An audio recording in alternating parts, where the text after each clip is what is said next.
to the Bowery to CBGBs at all back in the late 78? Oh yeah, Yeah. Oh yeah.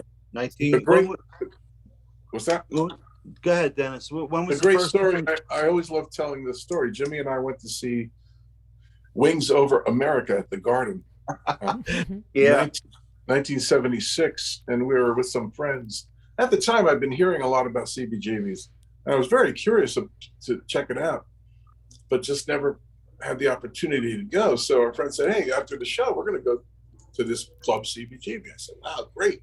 So Jimmy and I, we joined them on the subway and went down to the Bowery from Madison Square Garden, where we just witnessed this, wonderful rock and roll extravaganza, this big glitzy production, Paul McCartney, Wings Over America. I mean, wow, what a great thrill it was for us. And so we go downtown to the Bowery, which at the time was kind of funky.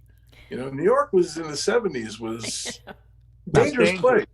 And we're talking, 11 o'clock, maybe midnight.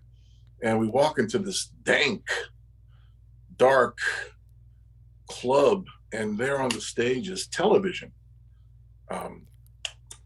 Very stark contrast to what we had just witnessed at this hockey arena, and they were riveting. It was a great night of music and enlightenment, I would say. I think, Jimmy, you had an observation about seeing them too, right?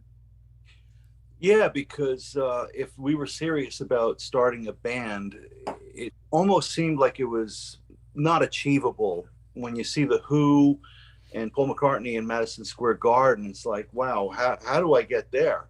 But then I was mesmerized by television, and then later on Blondie and Ramones, and I'm like, you know what? Maybe we can do this, because we don't have to. We could start out somewhere like this, and it's achievable. So it made it more realistic. By the way, the drinking age was 18 back then, and so we were able to go to these places at that age, because I think we were only 18 at the time, right? Then 19, yeah, something like that. I think so. 78. Yeah, it was an exciting time, because it wasn't what you were hearing on the radio either. These bands were just. Then they started calling them punk bands, and they gave them labels and stuff. But to me, it was just, it was just music. It was rock to me. Like Billy Joel said, I believe, right? He said, What did he say? Oh, he said it's still rock and roll to me.